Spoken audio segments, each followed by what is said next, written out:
Hey everyone, and welcome to Cocktails and Classics, where each episode we force our friend Cameron, who hasn't seen many classic films, to watch one.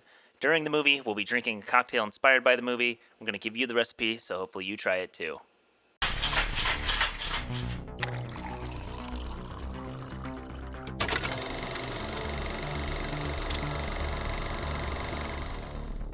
I'm Dylan, and joining me today are Cameron. Hey. Ben. Hey, everybody. Carlos. And Zach. Hi, guys. Cameron sounded like he just got punched in the dick or something. I know. He's like, Oh, Fuck, hey. How you doing? Oh, God, oh, fuck. This week we watched Tim Burton's Batman from 1989, and to kick this thing off, get everybody in the right mood, I'm going to pass it over to Carlos, our makeshift bartender, for this week's inspired cocktail. Thanks, Dylan. So thanks again for tuning in this week, everyone. This week we have a cocktail that comes to us from BuzzFeed, and it is called the Bruce Wayne. So this is a pretty tasty crime-fighting cocktail. What you're going to need is a 4.5 ounces of black coffee, 2 ounces of bourbon, and 1/4 to 1/2 ounce of maple syrup, depending on how sweet your taste is. If you want to check out the recipe, look at the show notes below and tell us about your Bruce Wayne cocktail.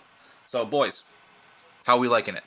I'm not a huge bourbon fan, but this one is actually, it's growing on me the further I get into it. I get a little bit more of the maple syrup. I do love my coffee black. It's just a little of the bourbon aftertaste there. So I don't hate it, but it's all right. This cocktail is very reminiscent of Batman. Like Bruce Wayne and Batman, it's kind of got two different sides to it. The first side is the sweetness from the syrup and the coffee, and then on the back end, you've got that kind of bourbon taste, that kind of secret identity in there. I really liked it. I would definitely make these again. This would be something that would be a nice kind of nightcap cocktail. I'm a big fan of the bourbon maple syrup combo, so I'll give it a thumbs up. Try out the Bruce Wayne. It is an awesome cocktail that has some class to it. And if you decide to make one, send us a picture on Instagram at Cocktails and Classics Pod and use hashtag Cocktails and Classics. Or if Twitter is your thing, tweet us at Cocktails Class. We'd love to see how your Bruce Wayne came out, and maybe if you did a little crime fighting as well after drinking it. If you haven't seen the movie Batman, sit back, sip on this week's cocktail, the Bruce Wayne, and enjoy the show. There will be spoilers from here on out, so heads up. Otherwise, continue on for our post-movie discussion and games. This week, we watched Tim Burton's Batman from 1989. This was really the first big comic book movie, I would say. I think maybe Christopher Reeve's Superman? That came out before, right? Yeah, was in the Christopher Reeve's 60s. Superman was not in the 60s. It was in I believe it was the late 70s.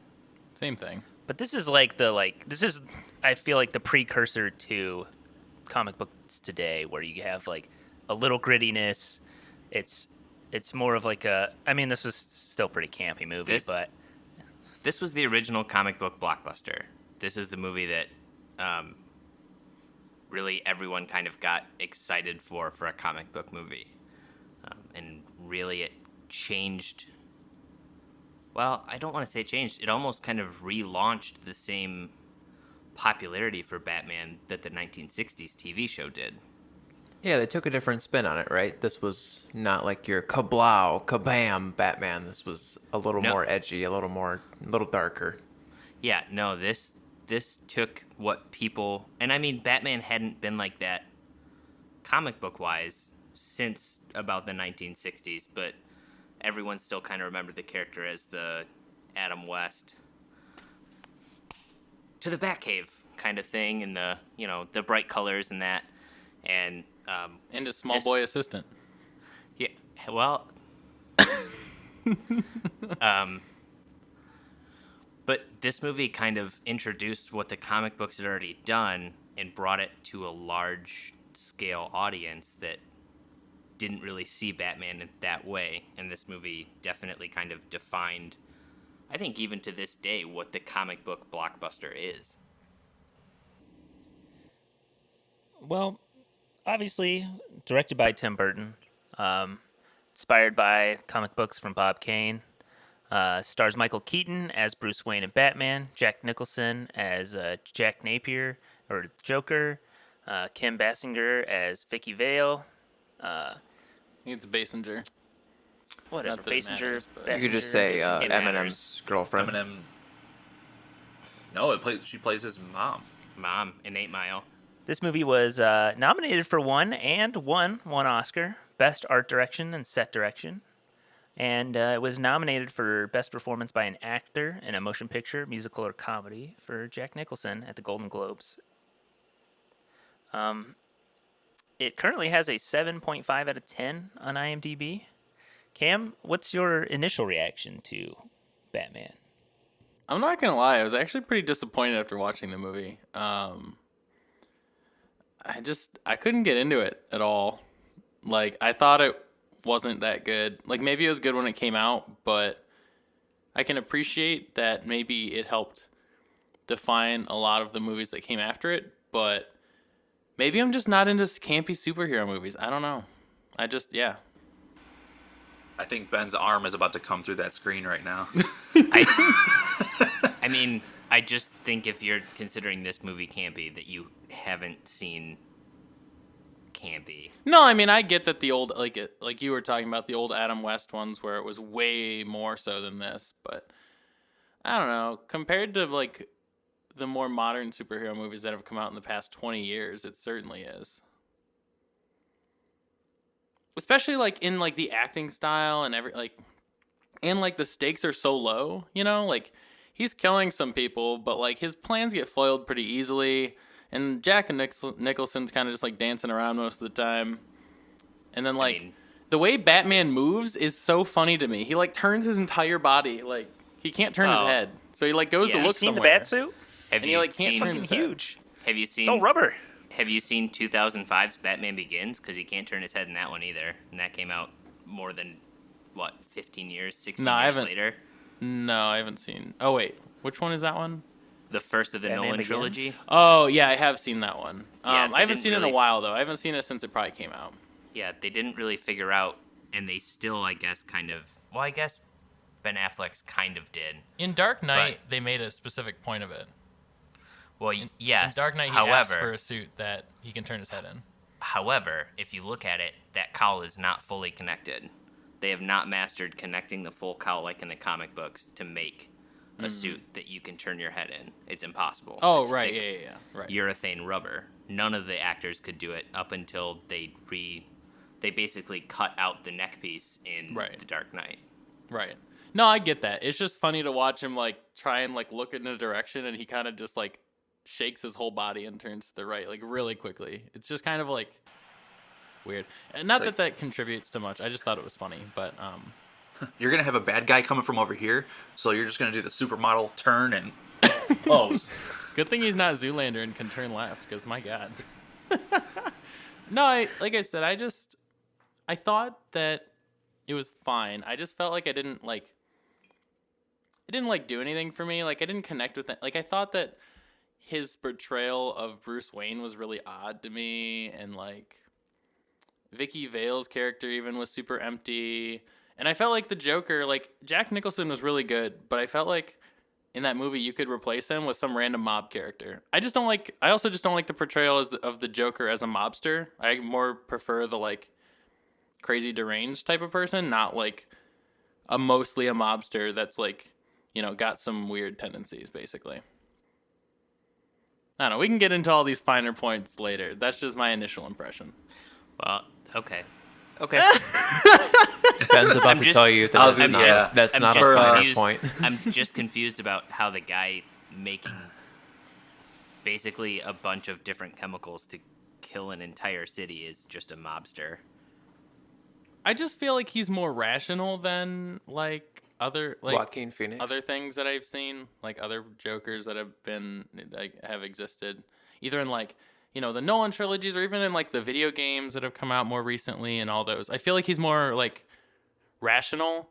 Like, his need, like, in this thing, his, like, he just, like, wants attention, like, basically. I mean, it's definitely a different take, like, on, you know, on how his, like, character portrayal is. I mean, but you got to think of it. I mean, if the dude's planning to poison a city while dancing to Prince, I mean, come on. Yeah, I mean, it's not like... We've all been there. Well, and that's what kind of makes it campy. Like, his needs are so, like, base, right? But, like, He's just like it's more silly than like deranged, if that makes sense, which is fine. Like, and I get that. Like, if that's what you like, I'm not saying it's bad. It's just not my preference. That's all. I mean, I think his influences are the same as Batman. Batman wants to go fight crime to avenge his parents, and the Joker is trying to kill Batman because Batman threw him into the fucking vat of Chemicals. Yeah. Like, he at the one point he's like, "Oh, you made me, but you made me first."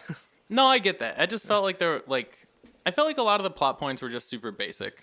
I don't know, like that, like you said, or like he decides he wants Vicky Vale because he sees a picture of her one time and he's like, "Oh my god, she's so hot, I have to have her," and then spends the rest of the movie like obsessed with like trying to fuck her. I don't know. What crazy person would do that?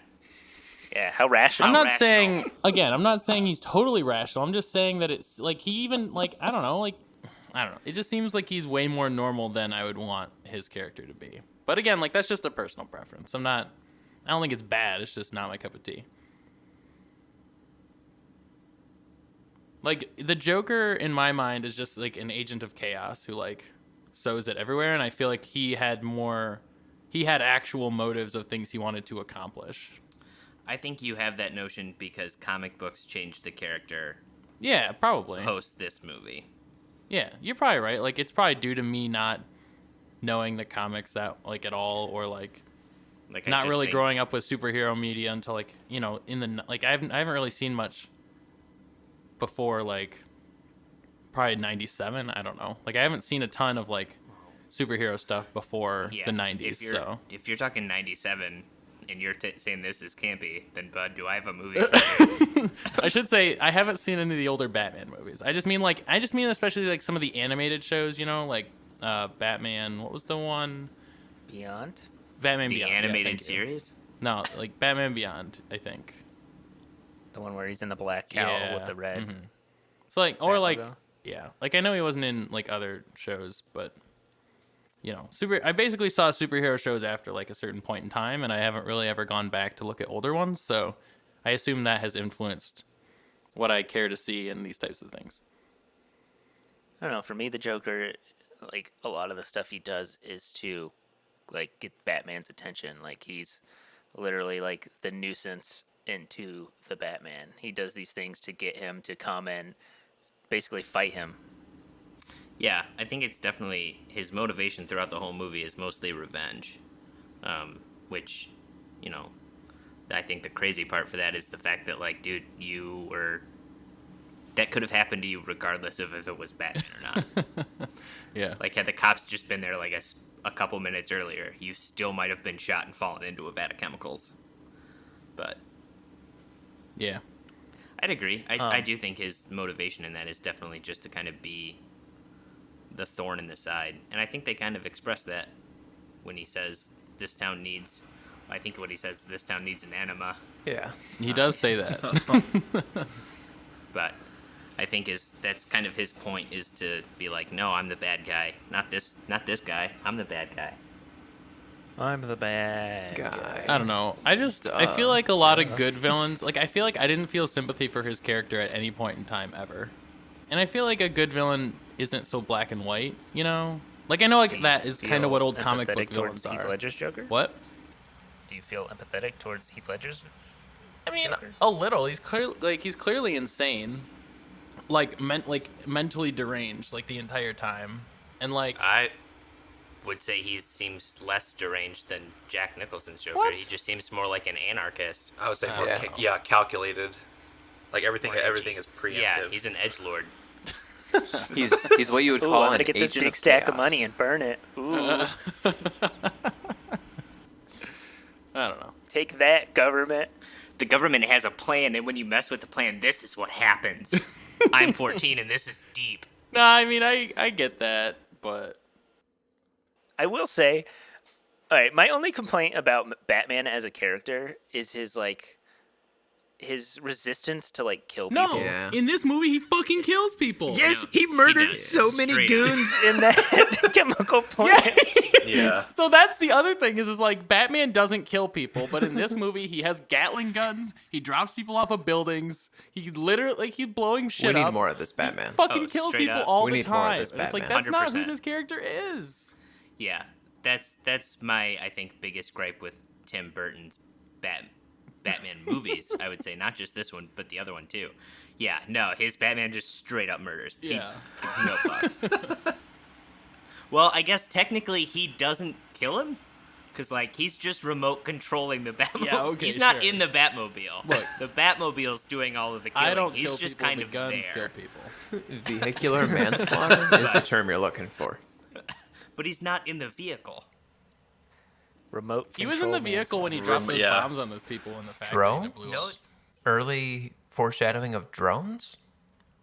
but when the Batmobile pulls up, he's already standing outside of it. He walks up to the Batmobile outside of the chemical plant.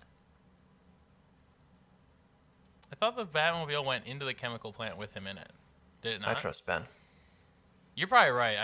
I must have missed that detail. It's honestly something I just caught this time watching it around, but I noticed when the Batmobile comes out, he walks towards the Batmobile, and then the spotlight hits him from the helicopter. Well, even so, there was But that I'm not dude where he hit him justifying. against He's the bell. straight up. No, I mean he straight up murders people. I'm not going to say he doesn't. That was 100% a meme. That is my biggest gripe with this movie is that he's straight up just gives no shits about killing people. Right. I feel like that's a big part of his character too. I don't know how you make a movie just- about Batman and like. Well, they hate that Get rid though. of that. Like, He just looks at Vicky Vale and imagine- is like, I have work to do, and by that I mean I have to go murder a bunch of people. Also you on still love Batman, me? if you haven't figured it out by now. like imagine Dark Knight. That movie might be like 30 minutes if he just killed the Joker in the first encounter. Like, That's what makes it interesting. like please, you have to like you risk the life of like 200 more people because. But the like- Joker calls him out on his bullshit code. He tells him what he has to do to stop him, and he won't do it. And yet he still stops him. Wow, man. Well, What this a- time. What an But if he easy killed plot him to now- find that out. But Nobody if on he killed those him boats now, died. he would not have to ever deal with him ever again. No, I mean, look. I'm not saying. I'm literally That's agreeing why- that it's the worst part. I think the fact that he kills so many people in this movie makes Yeah. it really kind of disregard that fact. But I will say that's why I like Red Hood as a character much more. Oh. Like he's vindictive and is like, I'm just gonna kill the Joker. And Batman stops him from killing the Joker. Right. Like literally the He's a whole good plot of anti-hero, like though. Under the Red Hood. Yeah, because like- if you kill a killer, then there's the same amount of killers in the world. But if you kill multiple, apparently Not if you kill two killers. Batman doesn't think like that. If you kill two killers, there's only Look, the world's one greatest killer detective left. cannot figure that shit out, okay? I will say one hasn't- thing, even though he I hasn't wish they done the had done math on more that. of it, I will say that I did appreciate him actually like being kind of a detective in this movie rather than like some other like the Nolan movies. I feel like he's not at all. He's more like an action star. Yeah. Even though again, I kind of wish they had like expounded on that a little more because he was just like, yeah, I figured it out. Here's the fucking recipe. Go tell everybody about it. Instead of like, I don't know. I feel like it just kind of happened. Now I'm blanking and I remember specific things of the movie, but I do feel like there's some sort of reference to him doing research on that, but I don't I think remember the where one it's at in the throwaway line movie. is he said, Alfred, we're going to go shopping. I think he says that. And then like 20 minutes Yeah. later, he's like, I figured it out. Get in, Alfred. We're going shopping. Yeah. Also, I didn't like this Alfred Like in he this went. movie.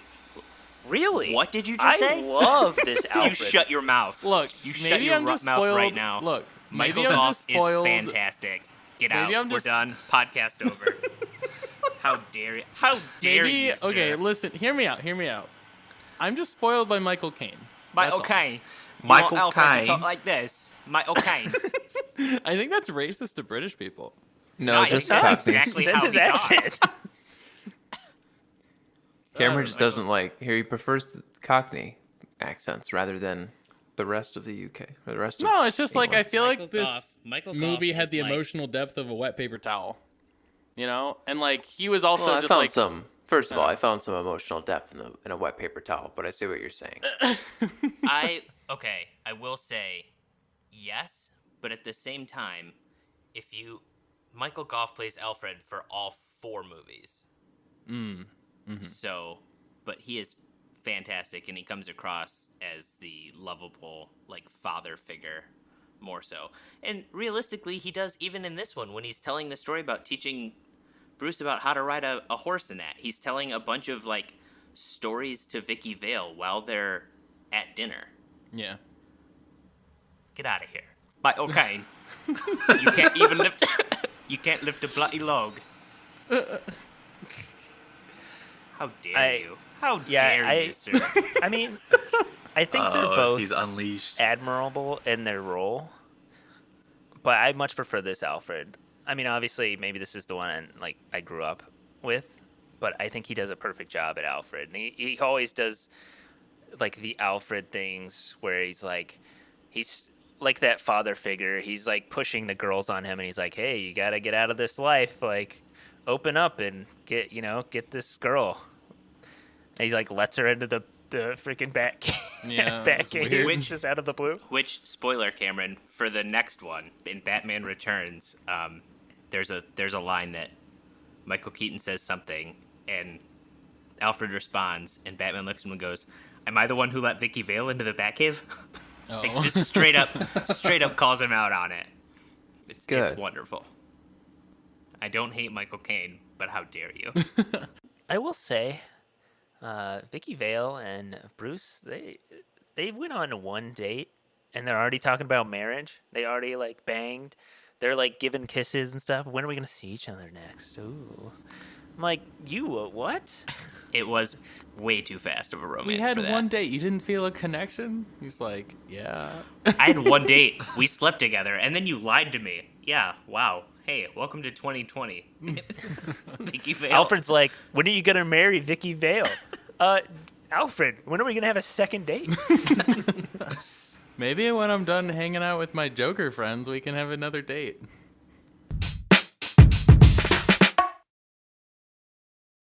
Today's episode is brought to you by Audible. How it works is every month members get 1 credit to pick any title, plus 2 Audible originals from a monthly selection. Audible has a free, easy-to-use app that allows you to download titles and listen offline at your convenience. Dylan and Ben, what are your experiences with Audible? So I used the Audible free trial a couple years ago, and I've gone back to it since.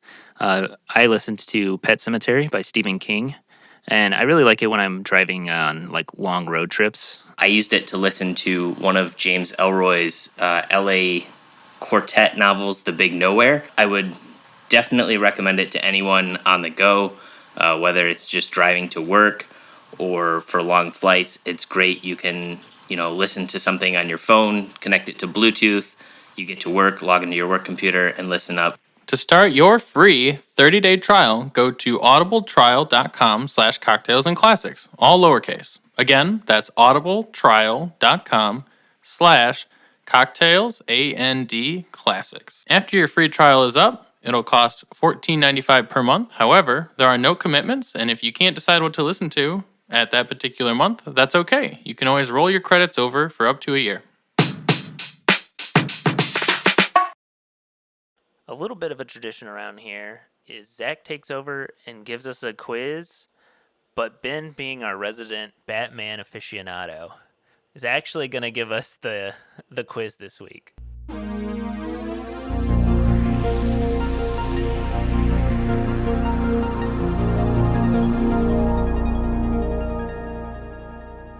Yeah, thanks, Dylan. We talked about the Batmobile and how it was fully functioning. What car's chassis was used as the base for the '89 Batmobile? Was it the Ferrari Testarossa, the Dodge Daytona, the Chevy Impala, or the Honda Civic? It being Bruce Wayne, I really want to go with the Ferrari Testarossa. But I don't know if they would spend that much money using the chassis of like a Ferrari to make the Batmobile for this movie. Like, hey, let's buy a Ferrari and then take off everything that makes it a Right. Ferrari except for the metal bit and then use that. I think I'm gonna say the Dodge. I think I'm gonna say the Dodge Daytona because if you said like it's fully functioning, this car is. It's obviously has to have some bulk to it. I think I'm gonna go with the Daytona. You know what? I'll go with the Ferrari Testarossa for the meme answer. I'm gonna say the Impala. Yeah, I'm also gonna say the Chevy Impala. All right, so we, going after question 1, have a two-way tie with Cam and Zach. It was the Chevy Impala. Fun fact, the taillights on the Batmobile actually came from a Ferrari. They wanted round lights on the back of the car, and Ferrari was the only one that made them. And the headlights for the car were actually headlights from a Honda Civic flipped upside down and painted yellow. So, Cameron made complaints about Batman not being able to turn his head. But luckily, he was able to walk in some pretty comfortable shoes. The boots on the Batsuit were made by which shoe brand? Nike, Adidas, Converse, or Reebok? Wow. What? Hell of a job, Ben. Hell of a job. None of those are boot companies. I'm so confused. Never in my wildest dreams would I have looked up what brand of shoes Batman wears. Wow. Ben is a stand. He's Deep looking at me lore. like I didn't look it up. I knew it. This is some deep lore Batman shit. I didn't look it up. All right, it's Oh. 1989. He Michael has them. Jordan was in the league. My answer is gonna be Adidas. Final answer. Zach, All right. I will tell you, Jordans were not out. Jordans were not out. Jordan was not big enough. Nike didn't realize what they had yet, and I know who the big shoe brand was at the time. And I'm answering way too early, but I'm gonna go Converse. Now Ben's got me thinking about the European aspect since they shot in London. So I'm wondering maybe it's Adidas. I will clarify. The boots were made from these shoes. Oh. They didn't make boots. They made these shoes. Boots were Oh, made from a brand of shoe. Okay. I didn't look at his boots think, at all. I think I'm gonna say Converse then. Yeah, I guess I'll go with the other answer. There I were guess there's two two. other answers. I'm gonna go Reebok. All right. So after question 2, we stay with a two-way tie with Zach and Cam each with 1. It was Nike. Warner Brothers. Oh, man. Warner Brothers had a deal with Nike to use their products. Nike, the studio came to Bob Ringwood, who is one of the costume designers, and said, "Would you like to use, any Nike products? We have this affiliation." And he was like, "We're making a Batman like that could walk around in the 1940s. No, we're not doing any of that." And then someone suggested the shoes. They were actually Nike cross trainers, which the stuntmen also greatly appreciated. The Jordan 1s came out in 90 or 91 and were used as the base shoe for his boots in Batman Returns. Oh, Batman wears Gotcha. Jordans in Batman Hey. Returns. Okay. If you said Jordans, I was gonna actually pick Jordan. Yeah, I thought they were Jordans, but then I remembered that they weren't Jordans. Didn't come out until Fighting later. crime in the J's. Okay, Jack Napier was a play on words of jackanapes, but the last name Napier was also a nod to an actor who played which character in the 1966 Batman TV show? Was it Commissioner Gordon, Alfred, Chief O'Hara, or the Mad Hatter? I'm gonna say the Mad Hatter. Prove me wrong. I'll go with Alfred on this one. Lock me in for Chief O'Hara. This one's a tough one. I'm gonna go with Alfred only because I feel like the only way you'd really know if you like the actors, I feel like, is if you're looking them up from previous roles. And Chief O'Hara and Mad Hatter aren't in this movie, but I don't know. That's just my 3-second thought into it. So I'm gonna go with Carlos's answer. All right. After the quiz, Cameron wins this one with 2 points. Yeah. Carlos and Zach each tie with 1, and Dylan, better luck Sucks. next time. It was Alfred, who was played by Alan Napier in the 1960s Batman TV show. I took the liberty of scouring the internet for some not so good reviews. And I want to get your thoughts and opinions on them. Maybe not sway you one way or the other for your final ratings. So for our first review comes from Letterboxd. It's a half a star out of 5, watched by Liam Harding from April 21st, 2020.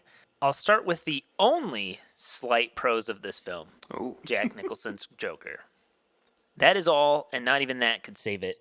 My word when we talk about boring films, this is it. The acting from Kim Basinger and Michael Keaton has to be some of the worst acting I've ever seen. Watching the two of them together is akin to watching paint dry. And don't even get me started on my utter disdain for Tim Burton. I could barely see half of this film because it felt like the brightness was turned down about 15%. So thanks, Tim. As this film is 30 years old, it'll get a slight pass on the special effects, except for the Batmobile shields. Did Tim Burton get his 6-year-old son to design those on Microsoft Paint? My word. I thought my eyes were going to fall off having to watch that. I need to go and watch The Dark Knight to cleanse myself. That man needs an enema. I think he just has it out for Tim Burton. Can someone check on Ben? Hey, bud, go ahead and watch Batman Returns and tell me how this movie was too Tim Burton-y for you. And then go watch The Dark Knight, you Nolan fanboy. It is a good movie, though. You shut your mouth. You're dead to me. Whoa. No, I'm kidding. It is a good movie, but to No, sit there and watch this one and then be like, oh, I need to watch The Dark Knight to cleanse my palate. Shut up. Oh, man. Ben's going to Yes. old yeller this guy. I was going to say, can we just read them and just have Ben just unleash? I will say, Valerie and Bruce Wayne's scenes were slightly awkward. Yeah. But I honestly kind of enjoyed them because of the awkward, like, cringe. Like, when they're having dinner and it's, like, the super long table and they can't hear each other. Can you pass the salt? What? What? Do you even like this room? Can you Yeah, pass the salt? No. And I think they kind of wanted him to seem like the average guy, even though he's supposed to be kind of this billionaire playboy character. I don't think it was necessarily the best option, but I think that's why they kind of try to make him not this suave, ultra womanizing character that I think some of the other Batman actors went on to play better. Yeah, this guy has a lot of hate for Tim Burton and a lot of things, but I do agree. I feel like the acting between the two, like, I don't think there was a ton of chemistry there, like, at all. And they tell you, and they try and tell you that, oh, I'm in love with you, and he's like, yeah, I really like you too, or whatever, but I don't believe it. They don't make me believe it. But the romance subplot is not really what I'm looking for in this movie anyway, so I didn't really care that much about that. Yeah, Cam much prefers the, like, 8 girls that Bruce Wayne is in love with in the 3 Nolan movies. Rachel! No, that's one of the parts of that movie that I don't like. How he, like, obsesses over Rachel. Like, that's actually, that's one of the parts about The Dark Knight that I don't like. Yeah. I love Rachel, and I'm a bat. Cam's a big fan of Maggie Gyllenhaal. I mean, Katie Holmes. Sorry. No, I'd agree. I think that is kind of one of the weak points. But I also think that this movie, is it dark? I mean, yes, that's kind of the theme they were going for, was that Batman's this creature of the night character. But to sit there and be like, oh, it's definitely a Burton movie. It's too dark, and I couldn't get through more than 5 minutes of it. Like, literally, the studio reined him in pretty well. Then they were like, you did great. Here's complete creative freedom for the next one. And then he was like, okay. And then he gave us, like, And then the Edward most... Scissorhands comes on. And then he gave us the Danny most... DeVito looking real weird as the Penguin. And just the That, whole... If you... Leather Batman Daddy Returns, Penguin. it's... that was peak male performance. You watch your mouth. How was Winona I will Ryder never not talk any in slander Batman against Returns? Danny DeVito. I love Danny DeVito. I don't know. But he definitely does go full leather daddy in that movie. I just think that they let him go full Burton, and then they realized the error You of never their go ways. full Burton. Never go full Burton. So then they hired Joel Schumacher to be like, hey, so we gave him complete creative freedom, and then he gave us the penguin biting off some dude's nose. We can't sell toys of that. So, like, can you fix this? Our last review comes from IMDb.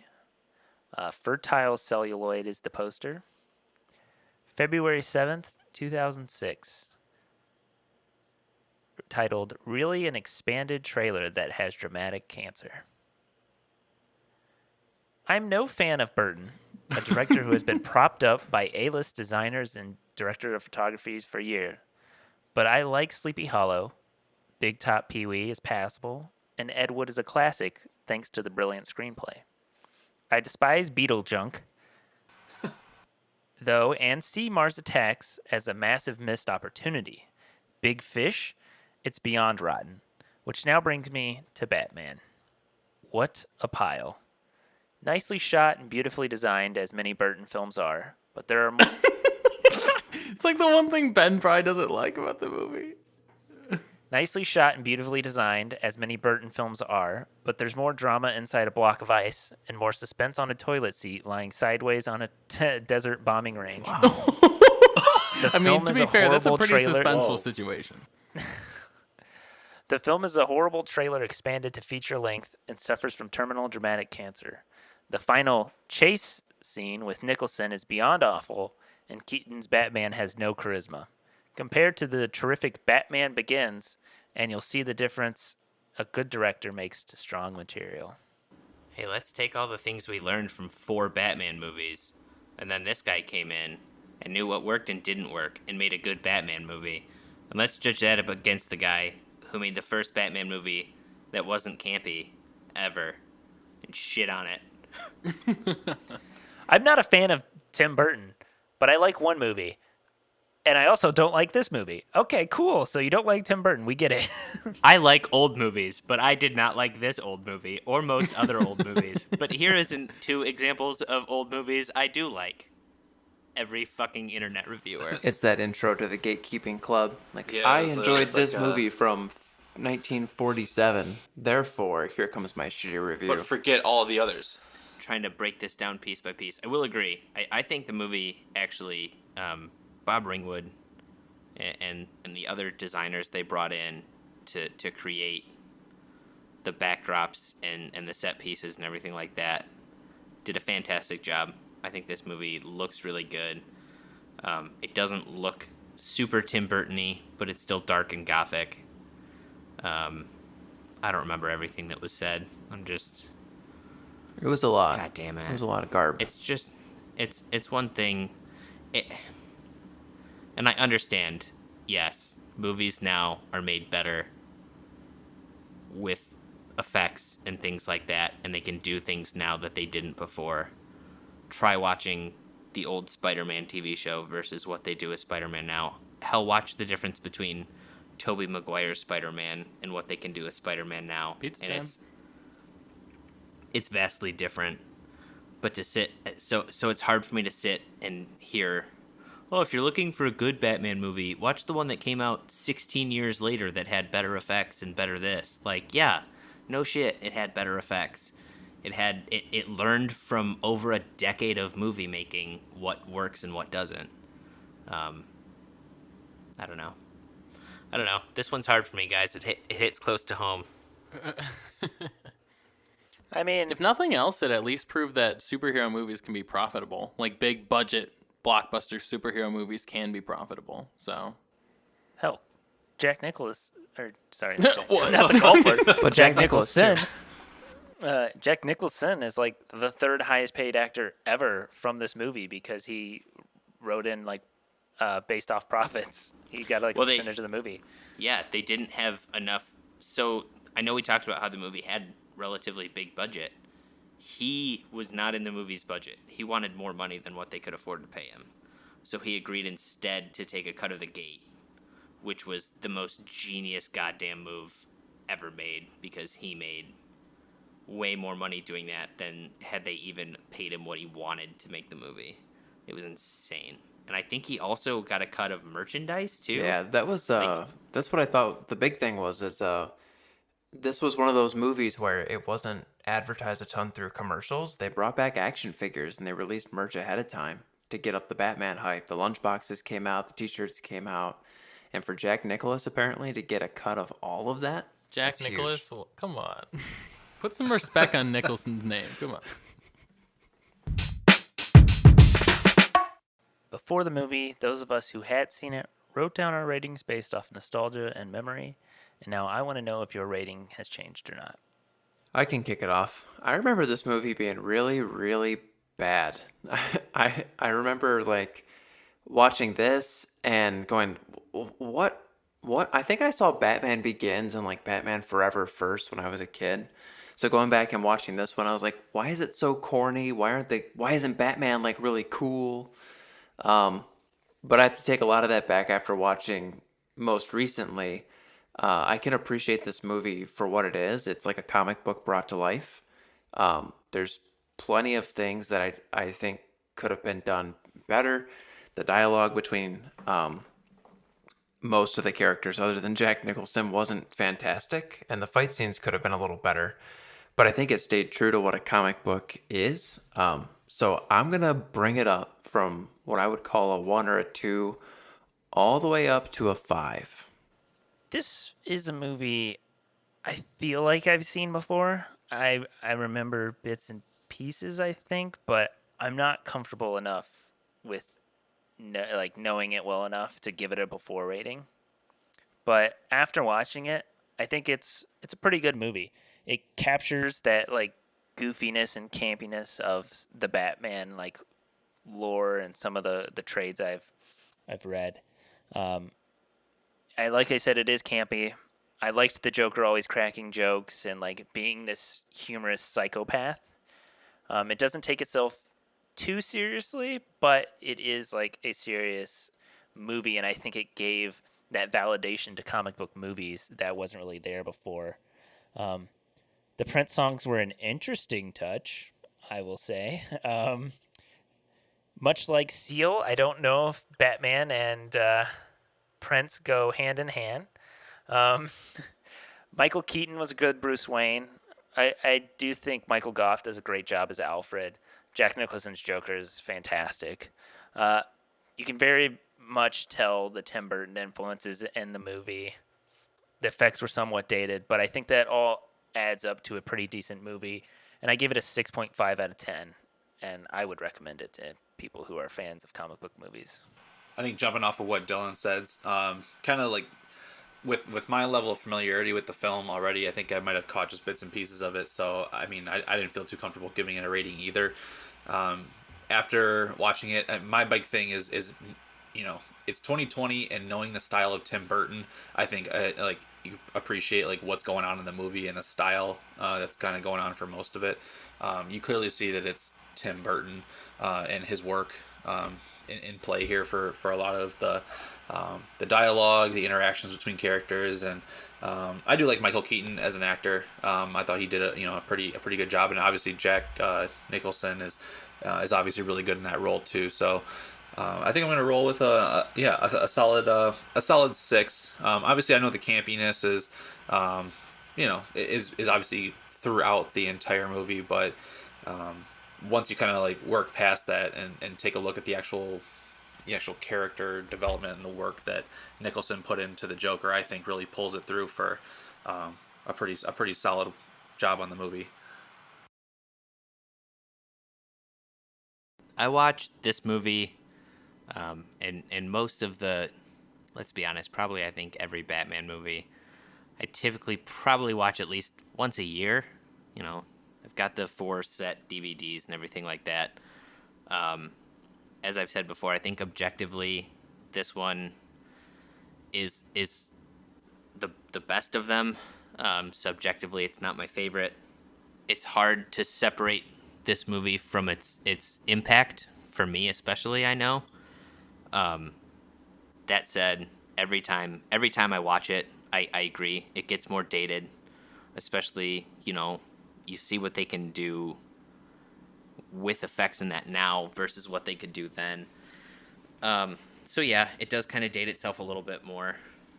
Michael Keaton, I think, was an interesting choice for Batman, but in the sense that you're looking for an everyman, which kind of fits the mold of the character who's, you know, at the base of it was designed as a guy that kids could look at and think, I could be Batman.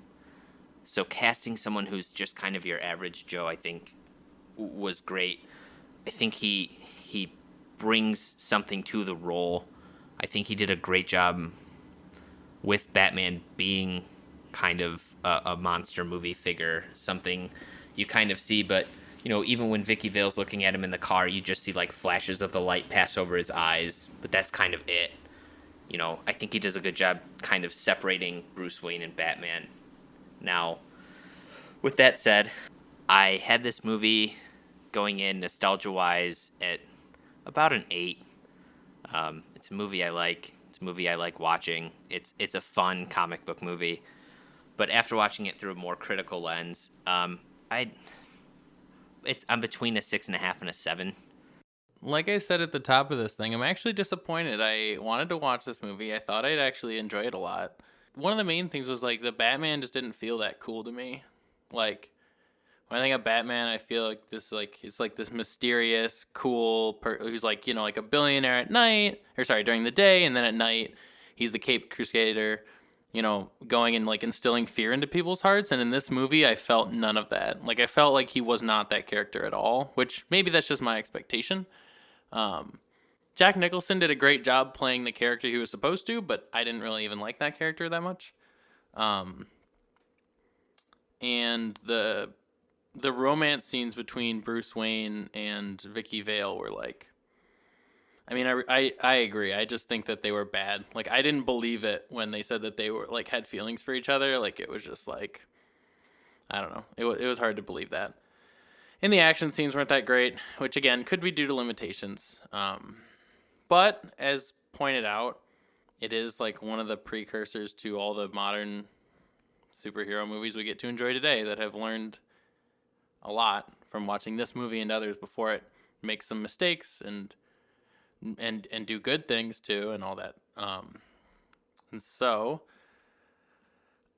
I think for this movie, I'm going to give it a 4 out of 10.